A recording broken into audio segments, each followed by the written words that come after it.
به نام خدا. داستان زن ساده. روزی بود و روزگاری بود. در یکی از روزهای خدا مردی با دختری ازدواج کرد. دختر آنقدر زیبا بود که به ماه میگفت برو کنار تا به جایت من نورافشانی کنم. اما بدبختی در این بود که مغز این زن درست مانند دو مغز گردو بود. با این حال مرد با زنش بسیار خوشبخت بود. روزها در پی هم گذشت و ماه رمضان نزدیک شد. مرد که میخواست روزه بگیرد تصمیم گرفت در این ماه زحمت رفتن به بازار را از خود کم کند. لذا هر روز چیزی به خانه می آورد. یک روز مقداری برنج، روز دیگر یک کوزه روغن یا یک کیسه شکر. مرد هرگاه چیزی به خانه می آورد به زن می گفت ای زن، اینها برای رمضان است. به زودی زود خانه پر از مواد غذایی شد. روزی 2 ساربان با 5-6 شتر خود از کنار خانه آنها می‌گذشتند. بر حسب تصادف افسار یکی از شترها از دست ساربان خارج گردید. پاهایش خم شد و حیوان شروع به لنگیدن کرد.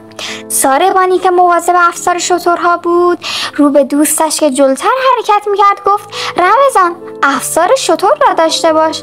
زن همین که نام رمضان را شنید از پنجره به بیرون نگاه کرد و پرسید نام کدام یک از شما رمضان است؟ ساربانی که جلوی کاروان حرکت میکرد گفت خانم، رمضان من هستم. زن گفت خوب شد، خدا شما را رساند. مدت‌ها پیش میبایست برای بردن کالاهایتان میآمدید. اگر اموالتان را نبرید ما نمیتوانیم در خانه خودمان تکان بخوریم. یکی از شما بیاید و آنها را ببرد. ساربان گفت به یاری خدا همین الان میایم. ببینید من هم شترهایم را برای بردن کالاهایمان آوردم. او شترها را دم در خانه نشاند و از زن خواست کالاها را به او نشان دهد. زن گفت هر چه در این اتاق است متعلق به شماست.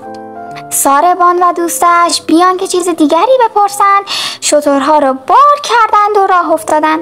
غروب وقتی شوهر به خانه آمد زن به او گفت چه خوب شد، راحت شدیم. رمضان امروز آمد و چیزهایش را برد. مرد پرسید کدام چیزها؟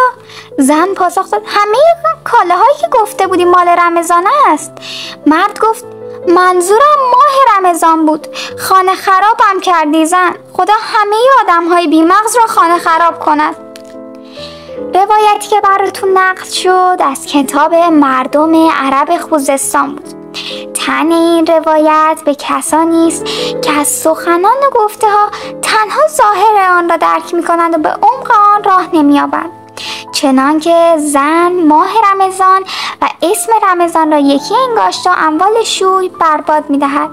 دوستای خوبم، به آخر این داستان رسیدیم. امیدوارم که از شنیدن این داستان نهایت لذت رو برده باشید.